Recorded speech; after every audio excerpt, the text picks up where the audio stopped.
And now, it's time for another Dice Tower review with Tom Vasel.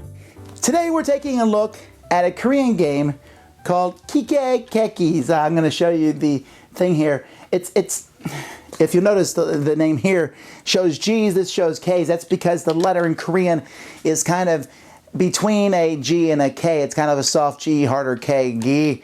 So Giges and Gegis. It's a game. I mean, it's really cute artwork, and it comes in this little tin box with a sleeve. You don't even need the sleeve, but the sleeve does look cool.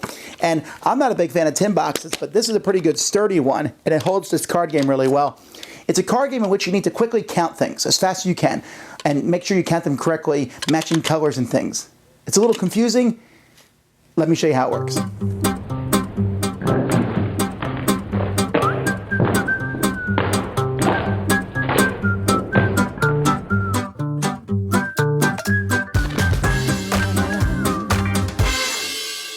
The first thing I want to talk about in this game are the different cards. There's three main colors of cards: blue, yellow, and red. Green is essentially a wild card. And on these cards there are these white little aliens, and there are black little aliens, and then there are aliens that are both colors. Let's see if I can find ones that are basically these guys. Now the game calls these Giges, Giges, and Gegis. Yeah, that's not going to fly. In the Korean language, that makes more sense to differentiate those as you read those. So when I play this game, we say black or white, because those are the only two colors that you need to say. Now what you're going to do is you'll have a draw pile here in the middle of the table, and starting, one player will start turning over the cards like this and forming 5 piles. So they're going to turn over the cards like this. When they each reach the end of a row, they are then going to start replacing them like this.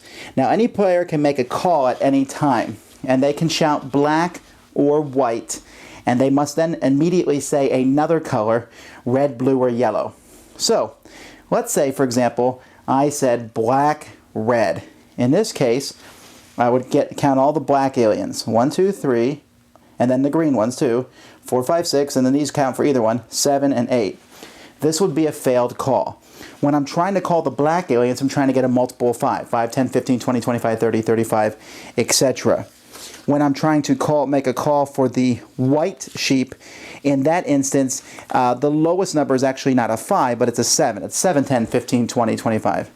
So looking at the board here, there is no call to make right now, because if I said blue, there'd be 5, 6, 7, but the smallest number of black needs to be 5.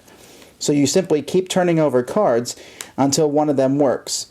And you just keep turning them over. Now here, it almost works. There's 4 red plus 4 more here. That's 9, but you need 10. So eventually, though, you're going to get to a grouping that does work. Let's see if I can find one. Here's one. I would say yellow. I'd say black and then yellow. And so I'd have 1, 2, 3, 4, 5, 6, 7, 8, 9, 10. That's one of the numbers that works. So I would get points then. If you make an incorrect call, you actually lose 10 points. And if you make 3 incorrect calls, you're out of the game. So you really are discouraged not to make indirect calls.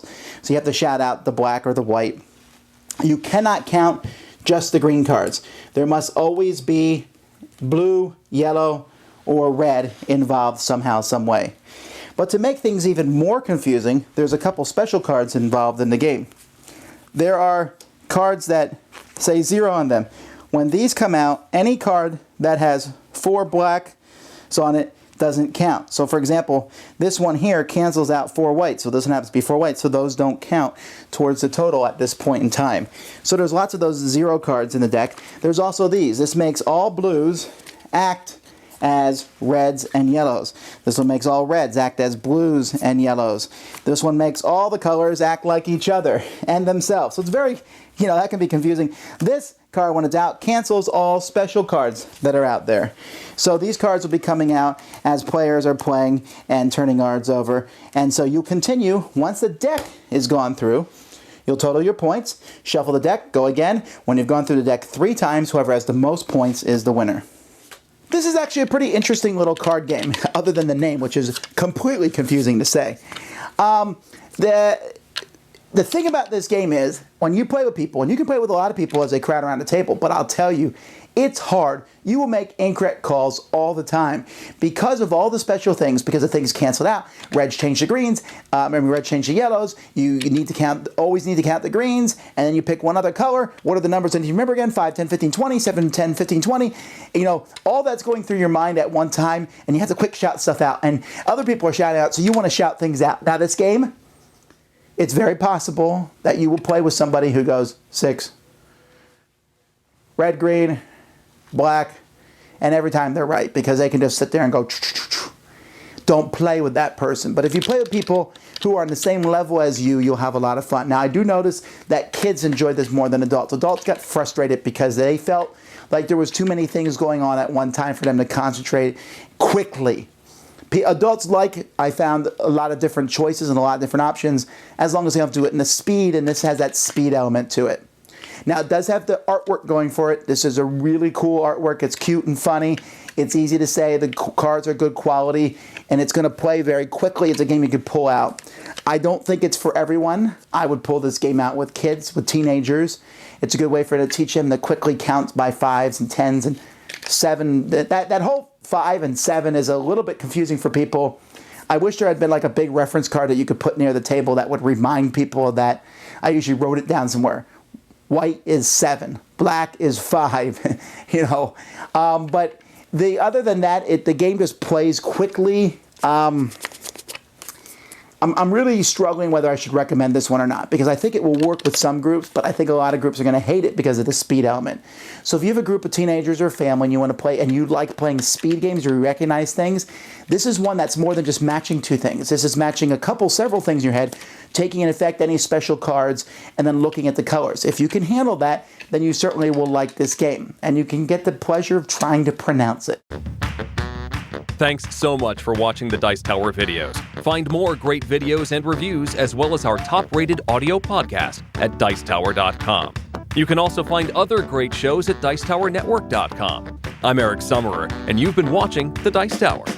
The Dice Tower is sponsored by Cool Stuff Inc., where you can find great games for great prices. Cool stuff in stock. Check them out at CoolStuffInc.com. Stefan, shut the door. Yeah?